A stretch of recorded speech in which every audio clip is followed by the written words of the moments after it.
Hi everyone, welcome to GameGorgon. My name's Indigo. And I'm Krug, and today we have a very special guest. Ivan. Hey guys! What's up?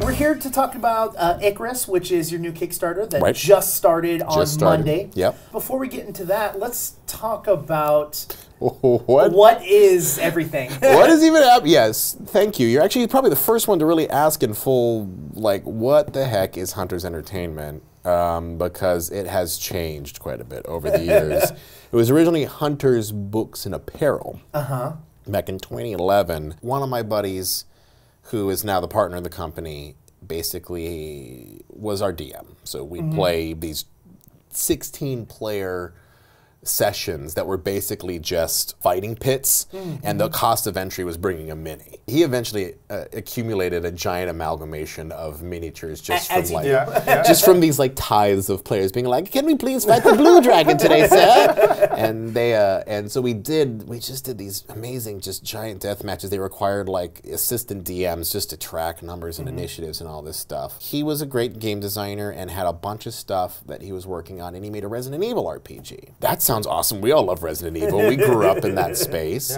And so we played it. We loved it. It was super fun. And we're like, wow, this really isn't anything like this. I think the only other zombie RPG at the time was All Flesh Must Be Eaten, and had been out of print for like 5 or 6 years. So we're like, you know what? Why not? Let's make this. Let's start a business and let's make this. Let's just go for it. I think it became real for us when I like paid a deposit on our booth at Gen Con in 2011. And we're like, okay guys, we're gonna go to Gen Con, so we should probably have a book done by then. And then started making all of the mistakes that you do when you begin a business. Because right now, Outbreak Undead second edition is currently out. Yep. And when did that originally come out? So it came out, 2011 was our first book. Yes. We premiered it at Gen Con. It was a huge success, enough so that we actually recouped our initial investment because we did borrow money. Kickstarter was not existing there. This is how businesses usually start. The classic way. And then we went to we signed up with a publisher there as well too. So that first Gen Con was super important because I just went and like shook hands and kissed babies for those 4 days and found as many people as I could to kind of like look at the game and then talk to publishers. And we ended up signing with Studio 2 Publishing because Jim Searcy, who runs that company, is an awesome guy, super friendly. Our buddies at Crafty Games, Pat and Alex, who made like Spycraft and did the Mistborn RPG, and like they were like the best peer group you could ever have. Because even though we were like a bunch of plucky, wide-eyed game developers who had this zombie game, and we're like really excited about it, they like were willing to be like, oh yeah, no worries, so this is how you do it, this is how you do it, this is how you do it. And then we kind of carried through on different cycles of Outbreak until very recently when we started bringing out and branching out some new games, you know? Your second one was Kids on Bikes? Kids on Bikes. So theoretically it was Outbreak, and then we put a couple of expansions for that. Then it was Outbreak Deep Space, which was like the sci-fi version. Which had like, we kind of called it Outbreak 1.5 because it looked a little like 2.0, but not really. And then immediately afterwards put out second edition. And now, in theory, we have Icarus coming out tomorrow, which is our 4th title, even though we've done like 12 or 15 books. Sure. Kids on Bikes was also kickstarted as well. Yes. Was second edition Outbreak or? Second edition Outbreak. So we actually did a starter kit, which went through Kickstarter, and then we did the actual game system itself. So we made like a little starter kit box. That was like the D&D equivalent of like a red box. Sure. So you guys have a pretty good relationship with the Kickstarter community. Right, yeah. And before then, I was like, I was doing a lot of crowdfunding campaigns for other people, you know? Yeah. You've been down that road before. I've been down that road. I worked on a lot of campaigns just over the years, and some for minis, some for board games, some for RPGs, and it's nice when it's your own games. Yep. It's not bad. So we No, we know absolutely nothing about Icarus, other than the fact that it's about the fall of a civilization, and that there's dice in which you stack. Yes. So we do know a lot of things that we speculated about. I want to hear a few things. Can you tell me some of the things you speculated on? Yes. Okay. Is the mechanic for stacking dice just a mechanic to end the game, or is it a scoring mechanic? That sounds like a question, not a speculation. Well, okay, I think that it's a mechanic to end the game, and he thinks it's a mechanic for scoring. Okay. So I think you went a little too deep down the rabbit hole, but I like where you're going at with it. Everyone's got their own sandcastle, basically, that they're building up with dice. So that was literally a half an hour of us just basically talking about like a paragraph that you guys had on the website. Yep. Sweet. Awesome. This is fun. I like this. Well, you're much closer. Yeah. It is a mechanic for ending the game. So Icarus is a collaborative storytelling game about how great civilizations fall. And it's a micro RPG that's kind of in the same realm of games like Arabian Nights or The Quiet Year. A Quiet Year. How it works is basically you, as a group, decide to build a city-nation that is called Icarus. It's always called Icarus, but it's any city-nation of your design that you want to elaborate on. So whether it's like a jungle utopia, or a first civilization on Mars, or whether it's like a metropolis that is the first singularity, like places where AI is illegally allowed to live. Whatever your city-nation is, it is Icarus, and they have erected a monument that shows the prestige and wealth and glory of that city in Icarus. You deliver motives, and you kind of decide what your pillars of society are that you will then use to motivate your character creation to get into this world. So it is a world-building game in which you explore your fabled utopia of Icarus, but as you play the game, problems will arise as a result of story cards that will be laid out, and you will have to try to fix or resolve these problems and by declaring a dice onto it. And if these dice should fail in the resolution, you put them onto a tower and you stack the tower. Gotcha. So every single time you fail to help bring the civilization back to order, a dice goes on the tower. It gets one step closer to falling. It gets one step closer to falling. Until eventually the tower falls, and thus does the civilization. So I'm assuming that you've played this game in whatever iteration it's currently in. How high have you gotten your tower before? Depends on the dice. Oh, really? Yeah. So the best dice to use, and the ones that we're going to be including in the game, are rounded D6s. Okay. And we are exploring right now the 20mm size, so like the chunky fat boys. Yeah. And those don't stack as high. They get anywhere from 8 to 12. Okay. 15 if you're doing really good. But then if you do the more 16mm size standard D6s, you can get to 12 a lot quicker on those, and maybe even go as high as 15 sometimes. I was trying with the, I guess 8mm ones back there. Yeah. I got up to 5. I also am not good at things using my hands. Casino dice are cheaters. You cannot use with the perfectly corners. Yes, you can. Those just go forever. Okay, well, don't use those. But that's how many people have that many casino dice sitting around at home? So that's really it in a nutshell. The game is beautiful because what happens is when you're done with the game, you've basically, in so many ways, you've created basically created a world Bible that you could easily play in any kind of like post-apocalyptic or even like a dystopian fantasy world that you want to go into, because you have essentially made a very interesting dynamic, because the pillars are great and to kind of guide you into it. They're to make your character, or to make your civilization, really, everyone's dealt out a pillar. And these are things like agriculture, energy, infrastructure, science, health. And then you talk about what these things in Icarus mean. Well, we could be like, okay, well, in Icarus, one of the reasons why Icarus is such a frontier on health and medicine is because there is a wildflower that grows out in the jungle it has incredible potent healing power. Okay, well, what's that flower called? And we write it down, and it just becomes part of like the mind map that we eventually generate. Okay. And of the pillars that we create, all of them have a strength, but there's one weakness. Okay. So you basically someone gets to pick what the weakness is, and that becomes kind of like your opening hook. Okay. That you then now are drawing cards on to kind of start the beginning of the fall. so to speak. I especially like the idea of using it as kind of like a session zero tool almost. It's so good. That's really interesting. By the time we got done with it, like the games that I've played, every single one of them that I've run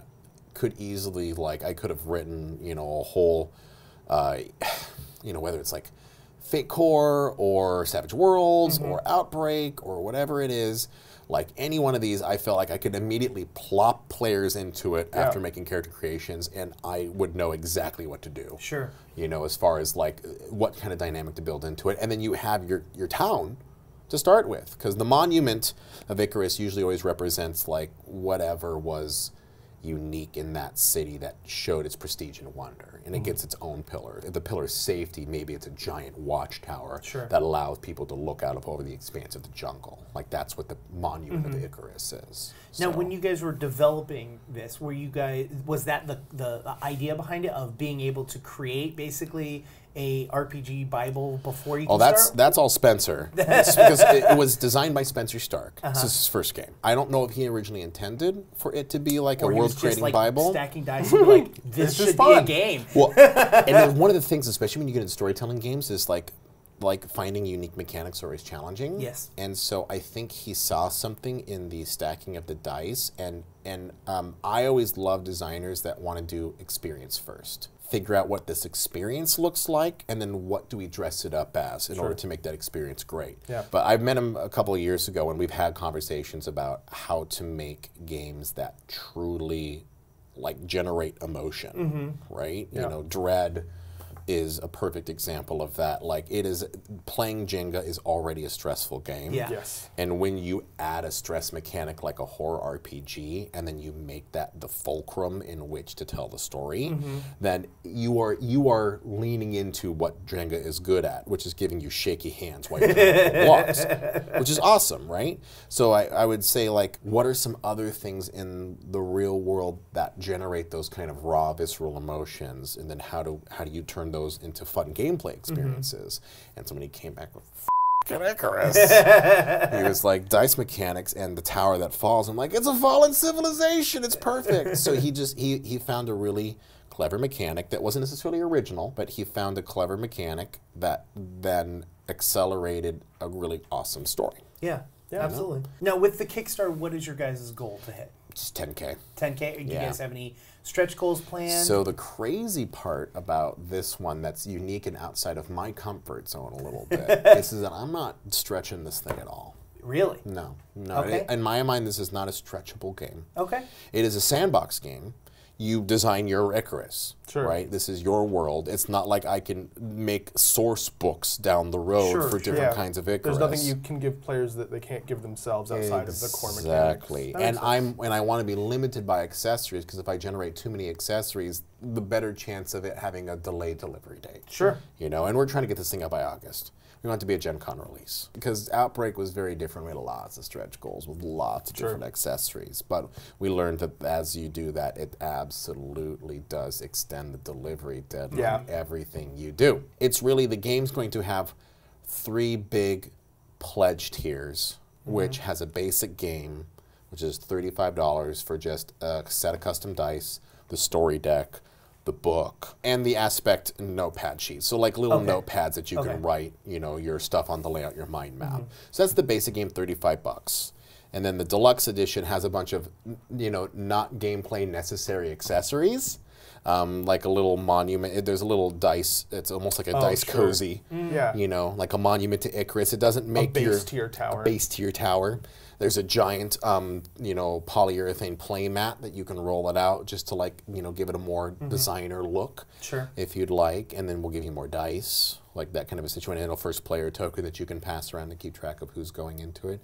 And then the super fancy Pandora's Box edition is like Dogmite coming and bringing a delivery, like delivering a beautiful, like wooden box to put the whole game in. That's just gorgeous, with like a plexiglass top to put all of your things in, and it's just like a beautiful carrying case for the whole game in one go. That's cool. So, and I honestly think that's like the best use of Kickstarter tiers, is like have the like affordable tier for those who maybe can't like splurge on something, and then the like extravagant, like elaborate tier for people that really just want to like. Yeah, absolutely. So the playable game versus the, like you said, splurge edition, or like, you know, it's a fun gift, or I want to treat myself edition.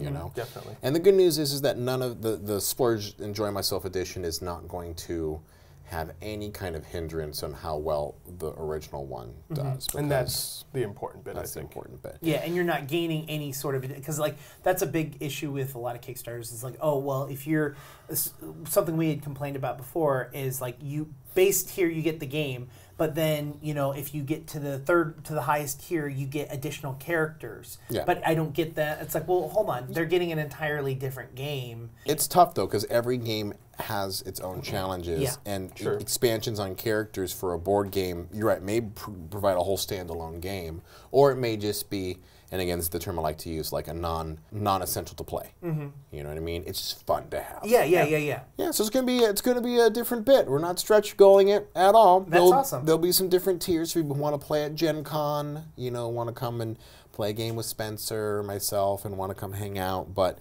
it's really even hard to construct a once-in-a-lifetime experience for something like this that doesn't just feel like a gimmick. Yeah. You know what I mean? Yeah. Like we'll get a stone working monument. Cool, you're going to get metal dice. Wait, what? You're just getting a stone, like a big slab, and a chisel, and then you just, it's literally you build a monument. I don't want to pay the shipping cost for that. It's actually just a rock with like shipping tape around it and like an address taped on top.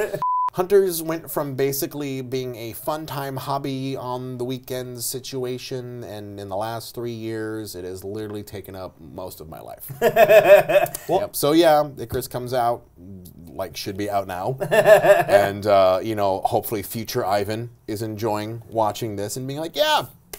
Already funded. Already funded. In the back. You check it on Kickstarter. We're actually doing Icarus-RPG.com is the unique URL. It'll take you straight to the campaign. And there will be a link in the description. So if you see this and you haven't bought it yet or haven't Kickstarted check it yet, out. Do that. Or give it a share if you're poor. That's okay. Yeah. I definitely, anytime, I want this game so bad, but I have zero money. You convince your friend to buy it so that you can play it. And then you borrow it. Yeah. Hey, buddy, check this out. It's great. It's a great game. Share it off. So thank you so much for having me on. Thank you so much for coming on. Appreciate it. So, and keep up with the hijinks and the handlebars and the nuclear fallout. Will do. Thank you guys for coming and joining us. Like Ivan said, if you have not checked it out, check it out. A link will be down in the description. And go stack dice. Go stack dice. We'll see you guys later.